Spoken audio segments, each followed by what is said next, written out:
Hello friends, नमस्कार दोस्तों जैसा कि आप जानते हैं कि compressor, reciprocating compressor, screw compressor, centrifugal compressor, mixed blow compressor, ये सभी यूज होता है ज्यादातर ऑयल एंड गैस रिफाइनरी में, पेट्रोकेमिकल प्लांट में, पावर प्लांट में और डिस्टिलेशन प्लांट में। तो इस सभी के कंप्रेसर के मेंटेनेंस के बारे में आपको जानना बहुत जरूरी है ताकि आप जब भी काम करें परफेक्टली काम कर सकें। तो मैं यहाँ पर बात करने वाला हूँ स्टफिंग बॉक्स और एचपी प्रेशर सील के बारे में। तो चलिए शुरू करते हैं।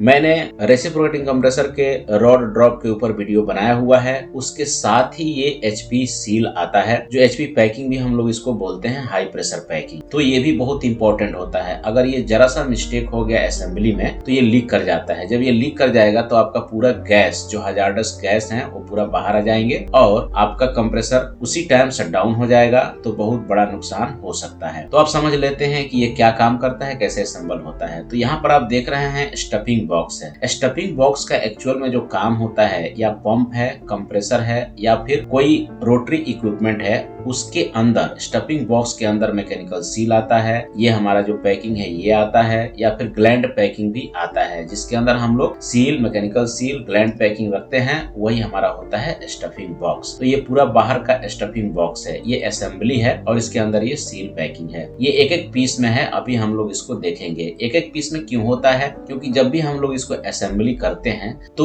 एक टॉप साइड से बोल्ट को ओपन करके, सबसे टॉप साइड से, और यहाँ पर सबसे फर्स्ट सील को निकाला जाता है, उसके बाद सेकंड सील को निकाला जाता है, उसके बाद ये सेपरेट पीस को निकाल के फिर थर्ड सील को निकाला जाता है, फिर ये सेपरेट सील को कप को निकाल के फिर ये चौथा सील, ऐसे करके सारे एक एक कप को निकालते जाते हैं और ये सील को हम लोग निकाल लेते हैं। फिर असेंबली करने के टाइम ऐसे ही असेंबल किया जाता है जैसे आप रिमूव करते हैं। ओके, उसके बाद यहाँ पर आता है एक लाइन, जो कि आप यहाँ पे ऐसे देख रहे हैं। इसका क्या काम होता है, ये सबसे इंपॉर्टेंट है। जब भी आप इसको ओपन करेंगे एक मार्किंग करके ओपन किया जाता है। यहाँ से एक्सटर्नल लुब्रिकेशन दिया जाता है सील को, जो कि कूलिंग का काम करता है और लुब्रिकेशन दोनों का काम करता है। यहाँ पर नाइट्रोजन दिया जाता है। एक साइड से नाइट्रोजन आता है और दूसरी साइड से ये नाइट्रोजन चला जाता है वापस।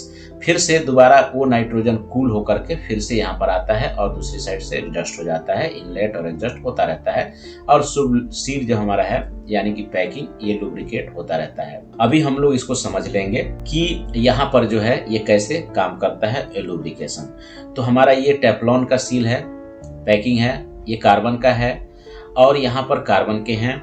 तो और ये हमारा जो है सील कप हम इसको बोलते हैं। लेकिन जब सबको असेंबल कर दिया जाता है तो ये हो जाता है स्टफिंग बॉक्स। अब हम आगे बढ़ते हैं। यहाँ तक आपको हमने बता दिया। अब हम आगे बढ़ते हैं। ये कंप्रेसर से रिमूव करना होता है। तो ये पूरा सेट स्टफिंग बॉक्स है। इसके अंदर ही सील है जो मैंने अभी आपको दिखाया। तो यहाँ पर अगर आप देखेंगे तो ये कंप्रेसर के अंदर फिक्स होता है, कंप्रेसर के बॉडी के अंदर फिक्स होता है। उसको निकालने के लिए एक्चुअल में यहाँ पर बोल्ट को ओपन किया जाता है। बोल्ट को कौन सा ओपन करना है मैं अभी आपको दिखा देता हूँ। तो इस तरह से इसको आगे फिक्स किया जाता है और इस तरह से यहाँ पर रिमूव किया जाता है। यहाँ पर वो रिंग होता है जो कि हमारे इसके आउटसाइड के सील को, लीकेज को सील करता है। और इन साइड में जो अभी पैकिंग मैंने दिखाया वो शाफ्ट के साथ अटैच होता है। जब शाफ्ट आगे पीछे होता है तो उसको वो सील करता है गैस को लीकेज होने से शाफ्ट के साथ। ओके, तो यहाँ इस तरीके से ये रिमूव किया जाता है केसिंग के अंदर से। और यहाँ पर जो बोल्ट अभी मैंने आपको दिखाया, ये बोल्ट है जिसको ओपन करके हम लोग जो है केसिंग के अंदर से इसको रिमूव करते हैं। लेकिन यहाँ पर 3 बोल्ट है, ये आपको रिमूव नहीं करना है। अगर इसको आप रिमूव करते हैं तो अंदर जो है कार्बन पैकिंग पूरा डिसेंबल हो जाएगा और आप इसको रिमूव नहीं कर सकते हैं। ये 3 बोल्ट, 6 बोल्ट है। ये 3 बोल्ट जो होता है ये बाहर से जो कप दिया गया है, यानी कि सील का कवर दिया गया है, इसके लिए है। लेकिन ये जो टाई रॉड है ये पूरे हमारे कप को ये एक साथ में टाई करके रखता है, यानी कि फिक्स करके रखता है ताकि निकालते टाइम या फिक्स करते टाइम इधर उधर ना हो जाए। ये केसिंग बोल्ट है, इसको रिमूव करके तभी हम पूरे पैकिंग को बाहर लेते हैं। अभी बाहर जो हमने लेके दिखाया था वही ये पूरा पैकिंग है। ओके, अब आगे बढ़ते हैं। यहाँ पर अगर आप देखेंगे तो यहाँ पर जो मैंने अभी आपको बताया सील, कूलिंग और लुब्रिकेशन के बारे में, तो यहाँ पर आप देखेंगे तो यहाँ पर आप पढ़ सकते हैं कूल आउट, यहाँ पर है कूल इन और ये है वेंट। वेंट किस लिए होता है, जब भी हम कूल इन करते हैं तो यहाँ से वेंट किया जाता है ताकि हमारा नाइट्रोजन चारों तरफ आ सके और यहाँ से हम लोग लाइन दोनों साइड, दोनों में, इन में और आउट में, दोनों में लाइन फिक्स होता है। यहाँ से इन होता है, यहाँ से आउट होता है, अंदर लुब्रिकेट करते हुए यानी कि इसको कूल करते हुए, और ये बाहर चला जाता है। फिर दोबारा ये हीट एक्सचेंजर में ये ठंडा होकर फिर वापस आता है और इसके साथ फिर ये कूलिंग करता है, फिर बाहर चला जाता है। और ये वेंट किया जाता है बीच बीच में, जैसे कुछ प्रॉब्लम आ रहा है या फर्स्ट टाइम आप स्टार्टिंग कर रहे हैं तो यहाँ पर ये वेंट किया जाता है।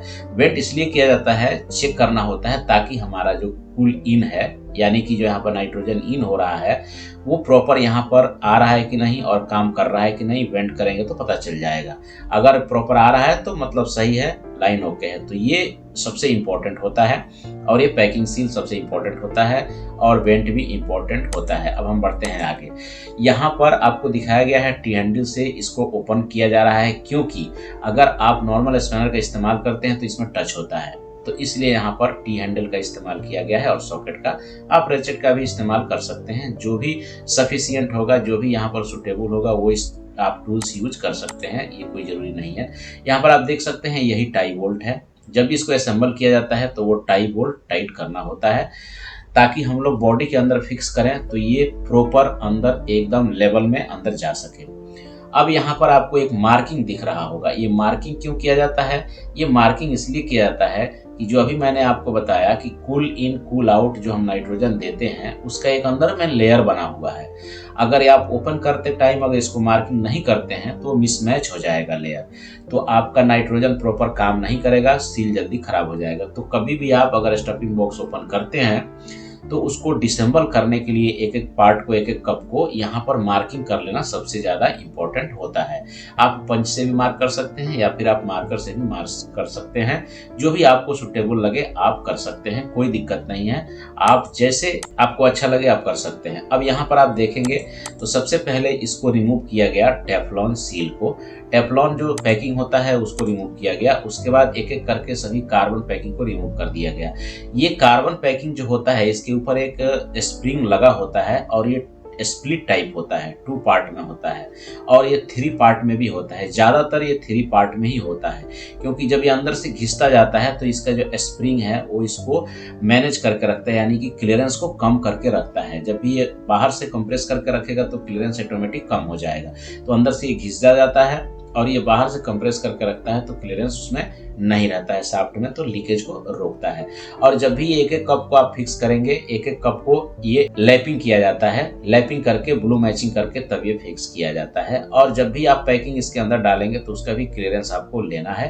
क्लियरेंस कितना होना चाहिए ये आप देख लेंगे, कितना चलने लायक है या फिर डिजाइन में क्या बोल रहा है, उसी हिसाब से यहाँ पर क्लियरेंस रखा जाता है। तो ये है स्टफिंग बॉक्स। स्टफिंग बॉक्स का कप है, ये कार्बन है। और यहाँ पर ये जो मैंने अभी को बताया था तो ये टाई रॉड है, टाई बोल्ट भी हम लोग इसको बोलते हैं। जब यहाँ से सील रखते हुए असेंबल करते हुए एक एक पार्ट को आते हैं तो लास्ट में यहाँ पर लास्ट वाले पार्ट को लगा के यहाँ पर बोल्ट टाइट कर दिया जाता है ताकि ये डिसेंबल ना हो जाए असेंबली के टाइम में, ताकि हमारा ये फिक्स रहे। और जब भी हम केसिंग में लगाते हैं तो यहाँ पर जो केसिंग बोल्ट है अभी दिखाया था उसको टाइट करेंगे तो ऑटोमेटिक ये सेंटर में आ जाएगा और फिक्स हो जाएगा। उस टाइम थोड़ा सा टाई बोल्ट को टाइट करके रख देंगे तो ये काम करना शुरू कर देगा, कोई भी दिक्कत नहीं होगी। तो इस तरीके से हमारा स्टफिंग बॉक्स HP प्रेशर यानी कि हाई प्रेशर पैकिंग काम करता है, हाई प्रेशर सील काम करता है और इस तरीके से ये फिक्स किया जाता है। अगर ये वीडियो आपके समझ में आया हो कि कैसे असेंबल किया जाएगा, डिसेंबल किया जाएगा और क्या क्या इंपॉर्टेंट चीज है, अगर ये वीडियो समझ में आया हो, आपके समझ में आया हो कि स्टफिंग बॉक्स जो क्या होता है, HP प्रेशर सील क्या होता है, तो वीडियो को लाइक और शेयर जरूर करें। धन्यवाद।